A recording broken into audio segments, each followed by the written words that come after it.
besar, terus dia meninggal. Hanya karena itu aja dia langsung membuat sedemikian rupa, ya seperti yang tadi yang dijelaskan Mbak Delva tadi, yang pola ketiga tadi itu minta acceptance letter support, baru saya nyari beasiswa. Nah dari situ dapat, saya kirimkan ke USAID, dapat support Pak. Kok kebetulan mau membangun reproductive health center itu. Jadi banyak cara. Kalau sekarang mau kerjasama UNER dengan Mason United bal-balan sepak bola ini Pak ya. Kalau di Amerika itu bukan basketnya yang apik, footballnya, tapi football yang dengan ini yang favorit saya ini. Bisa juga gitu Pak. Pokoknya semua jalan lah Pak Asra, Pak dirintis itu. Ya. Mungkin Dr. Delva belum dengar tadi ya Pak Budi itu punya cita-cita visi 10 tahun banjir PhD di Erlangga, ngono loh Pak. siap. Gimana kita melakukan itu gitu. Ya, Pak Asra ya tadi itu. Siap. Banjir air mata. Ini juga ada pertanyaan mungkin untuk semua ini dari audiens juga. Mungkin ini kiat praktis ini. Untuk memilih program PhD itu disarankan melalui atau memilih high rank university atau international well-known profesornya. Jadi milih institusinya yang bagus apa kita pilih profesornya yang bagus meskipun mungkin universitasnya kurang bagus itu. Mohon masukan ini dari 3 narasumber kita. Monggo. Saya dulu ya gini. Profesor yang bagus. Dia dicari di universitas yang bagus. Jadi untuk jadi profesor di Yale itu tidak sekedar doktor profesor, tapi dia bisa membawa grant Pak. Ya. Profesor yang nggak bagus, malah itu ekstrimnya. Itu mana-mana setengahnya didik-didik supaya keluar dari situ gitu loh Pak. Yeah. Tetapi tidak seperti itu general. Tapi ada yang profesor yang bagus, dia dimusuhi sama internal di situ Pak. Ada politik juga namanya politik Pak. Salah satu contoh itu si Leo Ihud itu bagus tapi dimusuhi NIH. Kemudian disupport oleh Bill Gates, itu dia diterima di Washington State University di atau tempat tadi itu. Jadi sebenarnya yang dicari kalau menurut saya orang yang tadi sudah jelaskan sama Pak Delva tadi punya mau orang dimanapun dia ada. Di Amerika itu 150 lebih 200 universitas api-api Pak, bagus-bagus semua. Gak mungkin di Ivy League semua gitu. Iya. Terus itu gimana? Monggo Prof. Delva ya, mungkin ada masukan ya. Iya. Kalau saya setuju juga ya, mungkin yang penting itu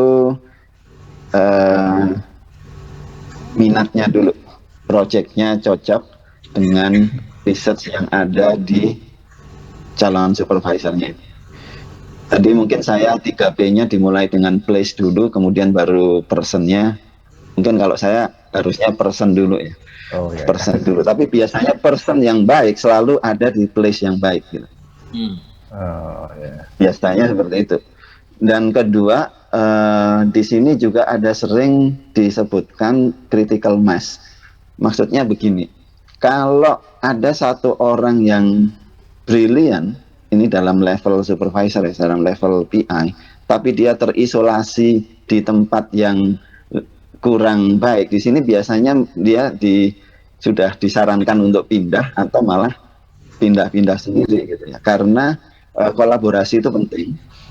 Kalau individual calon supervisor ini biasanya dia akan mulai karirnya di universitas kecil, tapi nanti kalau dia bagus dia akan pindah ke universitas yang besar gitu. Biasanya seperti itu karena dukungan dari lingkungan, baik itu fasilitas maupun mentoring itu penting di sini gitu. Jadi keuntungannya kalau di tempat yang bagus, di besar gitu ya. Misalnya tadi kalau saya sebutkan di RAF itu ada tempat yang banyak yang kelas dunia tapi critical mass-nya kecil. Kalau yang sangat besar tentu mahasiswa itu punya kesempatan untuk berinteraksi dan terekspos oleh grup-grup yang lain juga. Misalnya dulu saya punya PhD student, kemudian postdoc-nya dia di Amerika. Kemudian dia sering cerita ke saya, dia di Gladstone, di UCSF San Francisco Gladstone Institute, di mana di situ salah satu stafnya adalah Shinya Yamanaka, peraih Nobel penemu iPS cells. Dia bilang, saya baru saja ngobrol sama Shinya. Aduh, iri saya. Itu bedanya. Kalau di tempat yang bagus, dia bisa ketemu sama Nobel Prize winner, bisa ngobrol seminar gitu ya, datang ngobrol gitu. Saya nggak pernah gitu. Walaupun katanya Manchester sudah bagus, tapi ya nggak ada kesempatan betul. Jadi itu keuntungannya di tempat yang bagus dan prestisius. Tapi tentu saja sebenarnya nomor satu mungkin personnya dulu. Iya demikian. Mungkin Dr. Dhani ya. Jadi ini sebenarnya staf kita atau student ini lebih di-encourage untuk lebih mengenal profesor atau suatu staf di luar itu daripada sekedar universitas yang ternama gitu. Mohon masukan, Dr. Dhani. Iya, saya kira kalau kita mengacu apa yang disampaikan oleh Prof. Delfak, saya kira memang namanya ketemu orang hebat itu mesti berjenjang kayaknya ya, kayak anak tangga gitu. Dulu ketemu ini dulu, kemudian baru dikenalkan ke yang lebih tinggi dan seterusnya. Dan proses itu tidak semuanya bisa instan, Dr. Asra. Sementara kalau kita di sini kebanyakan kan prosesnya instan ya. Jadi ini kita pengen ini langsung ketemu yang tertinggi atau apa. Nah, kadang proses-proses itu yang kita perlu pahami bahwa untuk menuju suatu riset yang bagus, maka yang bersangkutan pun juga harus memiliki modal yang kuat. Nah, modal yang kuat ini kalau tidak berupaya, misalnya ya Nun Sewu, kita punya Prof. Budi Pikir gitu ya. Budi Pikir ini sudah dikenal di Amerika.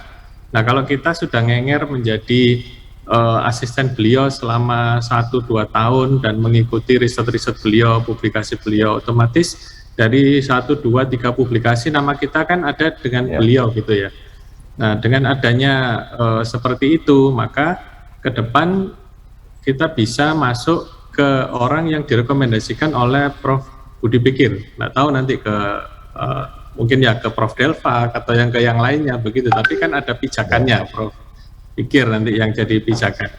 Nah, jadi kalau menurut saya antara kita memilih universitas yang bagus dengan guru yang bagus, saya lebih condong ke gurunya. Jadi kalau university itu bisa berubah, orangnya bisa pindah-pindah. Tapi kalau orangnya yang ahli ya cuma satu itu gitu. Ya. Jadi saya lebih condong demikian. Masih loh, Dhani. Atau institusinya, Dr. Asra. Kami misalnya kita mungkin kalau dulu saya mengembangkan atau mencari ilmu terkait dengan cancer dan saya belajar ke salah satu hospital gitu ya. Nah, kita bicaranya hospital nanti, institusi, bukan dosennya. Ya ada banyak dosen di sana, tapi kita masuk ke institusi mana dulu gitu. Misalnya kalau dulu saya di AMC ya, Amsterdam Medical Center itu, nah di sana ya bagus-bagus, tapi ya kalau dibawa pulang ke sini ilmunya ya nggak nututi ya, tadi itu yang ditanyakan Farizal itu, ilmunya tinggi-tinggi dibawa ke sini nggak bisa dijalankan karena alatnya nggak ada dan lain sebagainya. Gitu. Nggih, matur nuwun. Terima kasih. Ini mungkin Prof. Budi Pikir ada komentar. Ya, saya jauh dari itu ya. Saya akan pengalaman sedikit, tentunya jauh dari pengalamannya Dr. Triawana sama Prof. Delfak ya. Nah, saya dulu kan S3-nya bukan di luar negeri, di dalam negeri ya. Nah, setelah 3 tahun stres nggak bisa kerjakan. Ini saya di Prof. Edik. Coba ikut DAD Prof. Dok ya. Nah, itu ada program DAD, nanti maksimal 3 bulan aja ya. Sebetulnya postdoc, tapi waktu itu saya bisa berangkat. Jadi maksimal 3 bulan. Dan terserah saya tidak kenal siapa-siapa, saya ngawur aja, saya kira ini judulnya saya apa, saya cari di Jerman itu yang profesornya itu ketemu 3 orang. Yang satu jawab cepat, yang kedua jawabnya terlambat ya. Nah, saya berangkat yang cepat tadi di Humboldt University itu ya. Jadi sebenarnya penelitiannya pada saat awalnya itu sampel sebenarnya. Jadi metabolitnya bawang putih diberikan pada mencit, terus saya bisa regresi. Ternyata cari mencitnya itu susah sekali. Kalau yang buat itu kan C57 tidak ada, apalagi transgenik ya, waktu itu sulit ya, tahun 97-98 ya. Kemudian saya terjun bebas membuat lipid loaded macrophage ya, jadi membuat foam cell, diberi ekstrak bawang putih, diberi acetate LDL, kemudian diberi bawang putih, jadi LDL dikeluarkan lagi, jadi periksa BLC, 7 kolesterol dan segala macam itu ya. Ya saya terus ini ke Jerman ya. Jadi agak benar nekat ya, bahasa Inggris kurang bagus, apalagi bahasa Jerman dan harus dikerjakan sendiri. Alhamdulillah ya bisa, tapi ya tidak banyak, tentunya 3 bulan ya, 2 kali. Nah pertama pulang sama promotor, oh belum, kurang ini mati saya, padahal kembali lagi itu 3 bulan lagi, jadi setelah 3 tahun lagi, setelah 3 tahun saya kembali daftar lagi, tapi dapat 2 bulan. Tapi alhamdulillah ya bisa selesai. Ini lulus S3 itu jadi 3S ya. Selamat sebelum selamat. Ya itu saja ya, barangkali nanti ada mahasiswa S3 yang di sini kesulitan, mungkin bisa dicoba adik-adik ini ya. Itu setelah saya yang berangkat 2 orang lagi itu, Dr. Yanti dari MIPA, kemudian Prof. Sukadiman. Prof. Sukadiman waktu itu karena habis 3 bulan sudah habis, masih diperlukan lagi, beliau cari dana lain ya, jadi sampai 7 bulan. Nah kurang tahu saya, ditanya ke beliau kalau cari dana dari mana. Nah itu tambahan sedikit aja itu, mungkin barangkali dari S3 di sini yang kesulitan untuk melaksanakan di sini, barangkali bisa dicoba adik-adik. Tapi tentunya ya yang tadi selesai 3 bulan ya. Kalau lebih 3 bulan ya cari dana lagi ya. Baca, terima kasih. Oke. Terima kasih Prof. Debekir. Dr. Farizal mungkin ada yang tanya teman-teman? Ada satu terakhir mungkin terkait yang disampaikan oleh Dr. Triyono dan Prof. Delfak. Promotor sangat penting, tapi dalam kondisi saat ini untuk ketemu langsung itu sulit. Kira-kira apakah ada kiat untuk kita bisa mengontak profesornya atau promotornya, lalu melakukan proyek bersama sehingga nanti bisa mendapat rekomendasi? Kira-kira seperti apa caranya? Saya dulu mungkin ya. Tentukan dulu areanya itu apa, minatnya itu. Semua itu serba kebetulan, tapi areanya itu paling tidak 2 lah. Kebanyakan area saya dapatnya juga susah. Tadi katakan Pak Delfak juga kan, minatnya itu di mana. Tadi saya berikan 2, tapi kan ada yang lain-lain juga.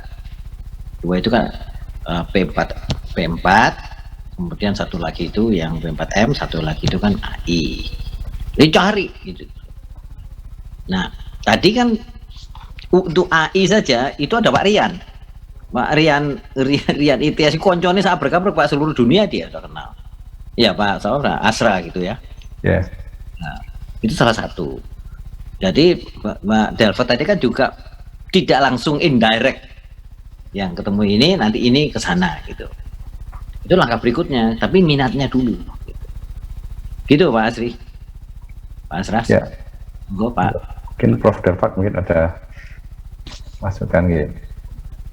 Iya, saya kira mengulang aja apa yang sudah disampaikan Dr. Triyono, bisa langsung, tapi itu tadi saya sampaikan kalau kita bisa ketemu langsung itu ideal. Kalau nggak langsung ya rekomendasi dari orang yang pernah kenal, jadi itu juga menolong. Kalau misalnya nggak memungkinkan juga ya apa salahnya dicoba ya. Kalau memang sudah mantap minatnya tadi itu yang sudah disebutkan dan sudah mantap dengan beberapa kandidat, tentu saja kandidat yang sudah di shortlist itu jangan cuma satu, mungkin bisa ada beberapa. Apa salahnya dicoba ya di email, kan nggak bayar juga, nggak ada ruginya gitu, paling rugi waktu aja gitu. Kalau nggak dibalas ya nggak apa-apa. Siapa tahu dari beberapa percobaan ada yang membalas email ya, siapa tahu. Jadi coba aja, kita nggak akan pernah tahu sebelum kita mencoba gitu ya. Cuman juga mencobanya seperti yang tadi saya singgung sedikit, strateginya jangan asal di email gitu ya. Saya sering menerima email itu bahkan kelihatan sekali bahwa emailnya itu nggak tailor made gitu ya, nggak dirancang betul untuk membidik satu orang tertentu. Jadi kelihatan banget bahwa ini copy paste gitu. Ya sudah, ngapain saya jawab, ya nggak niat gitu kan. Saya paling sering itu dari Cina, terus terang aja, sama dari India nggak seberapa, Cina sama Timur Tengah. Wah itu sering itu. Jadi wah sudah gini ya. Tapi kalau Anda nulisnya emailnya itu bagus, sesuai seperti yang tadi poin-poin yang mungkin saya singgung sedikit ya, dan berdasarkan riset sebelumnya. Jadi di riset dulu orang yang dibidik itu kelihatannya apa gitu, publikasinya apa, baca dulu papernya. Disinggung saya baca paper Anda, saya tertarik bikin ini, seperti itu bisa lebih menarik perhatian dari calon supervisor yang Anda bidik gitu. Jadi jangan asal punya satu surat yang sudah jadi standarnya, copy paste itu kelihatan itu. Baik, Prof. Delfak. Ini ada satu pertanyaan lagi. Mungkin ini pertanyaan mendasar ya, atau ya basic lah bagi teman-teman yang ingin studi PhD. Pertanyaannya begini, Prof. Apakah PhD itu selalu tentang basic research? Apakah ada PhD yang arahnya clinical research? Mungkin Prof. Delfak dulu, pengalaman di Manchester atau gimana ya?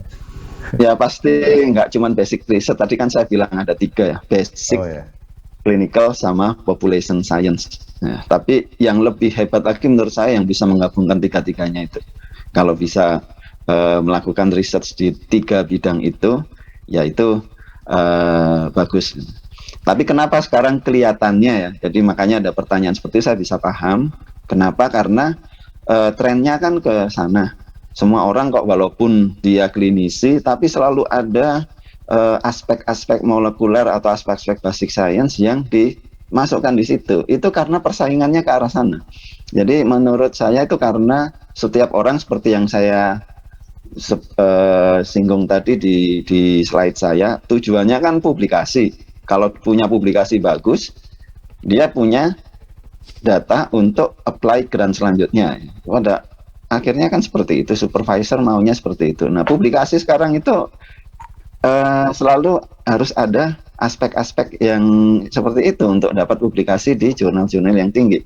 Kalau ada klinisnya selalu ada tinjauan basic science-nya apa gitu. Kalau orang basic science ya pasti minimal sampai ke arah translasional ke hewan coba misalnya, seperti itu. Jadi tuntutan dari publikasi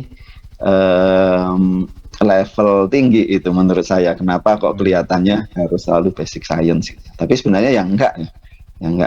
Bahkan ada juga teman saya di sini yang banyak menghasilkan PhD dari data-data population science, bahkan data sekunder. Big data tapi ya, yang mainannya bukan cuma data 1000-an lagi, tapi ratusan ribu gitu.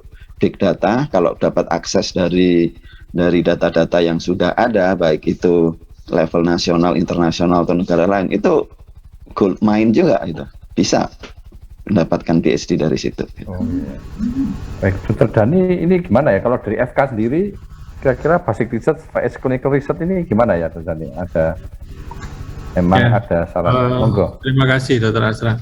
Dari beberapa diskusi ya, dari awal dulu Prof. Budi menjabat itu, kami berupaya untuk mengarahkan riset di FK ini menjadi beberapa klaster aja yang tidak terlalu luas, tidak terlalu banyak. Jadi jumlah ide penelitian saat ini kan ada banyak sekali.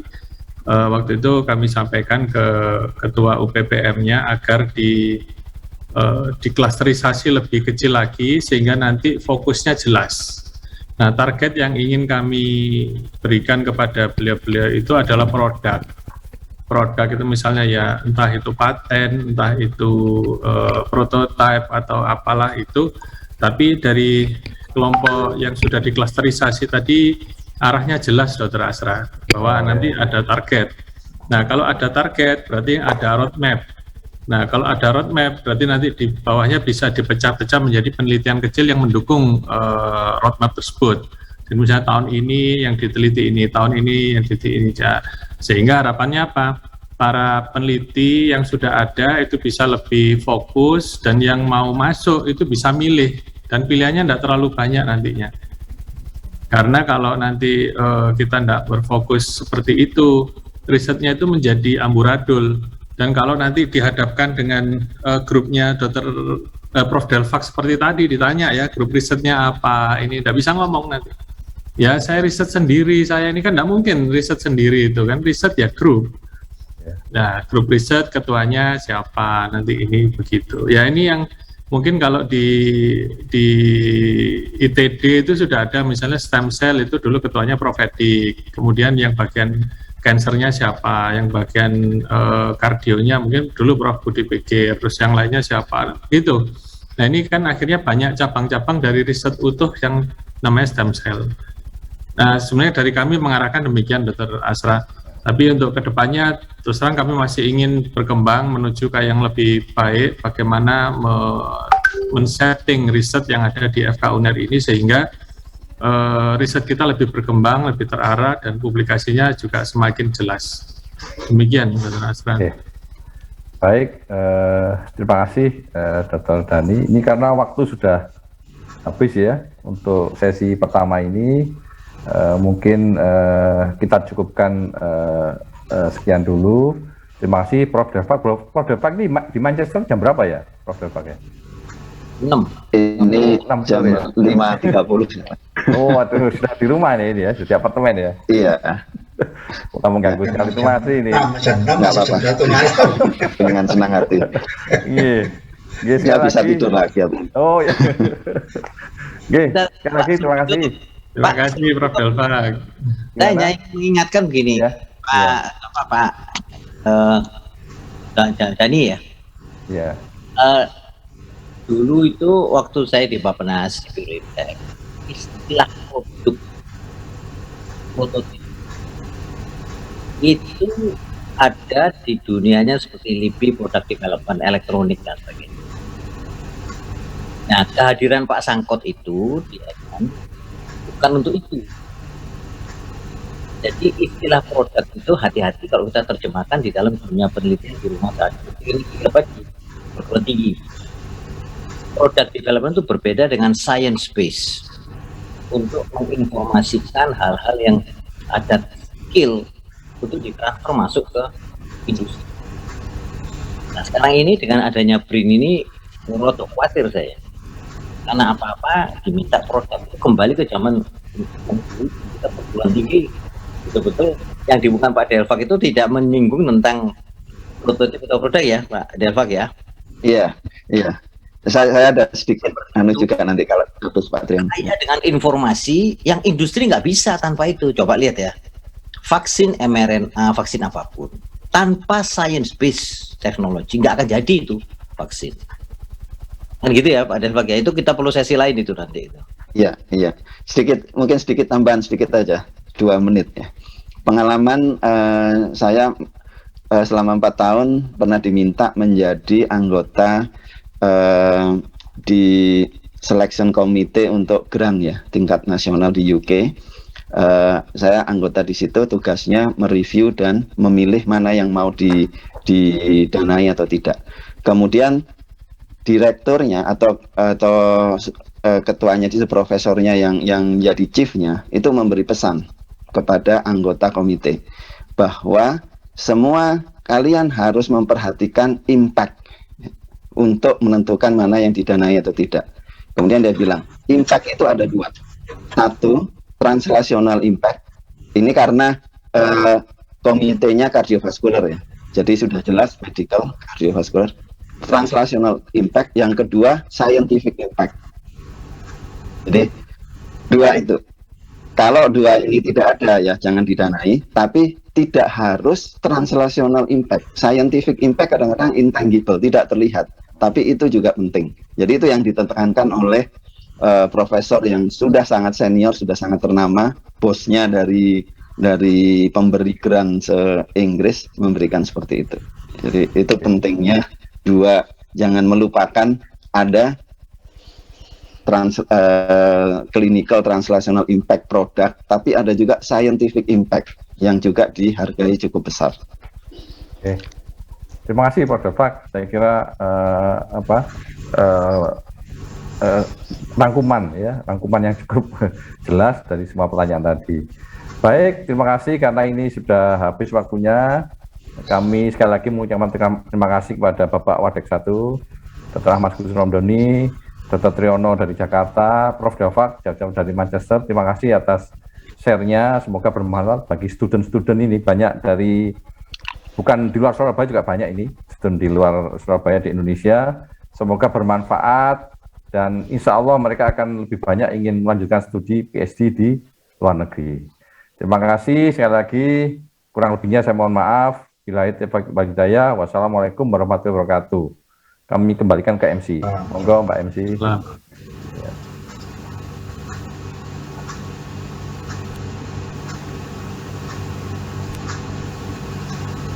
Mungkin Farizal silakan. Ya.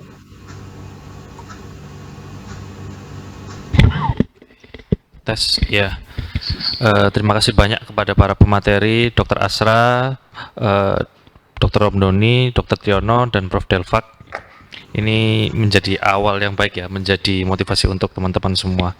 Sekiranya kita tutup pada sesi pertama ini, kita kembali pada sesi yang kedua, istirahat hingga pukul 13.00. Terima kasih banyak. Wassalamualaikum warahmatullahi wabarakatuh. Terima kasih. Terima kasih. Dr. Triyono. Terima kasih.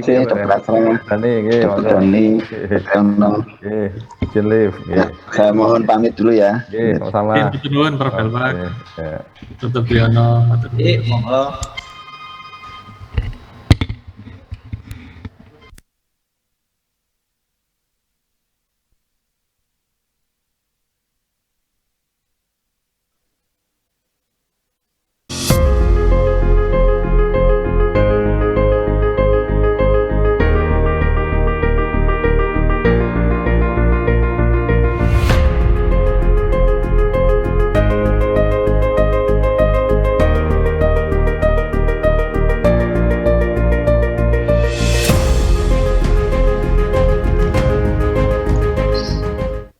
Tantangan yang dihadapi Fakultas Kedokteran Universitas Airlangga ke depan akan semakin kompetitif.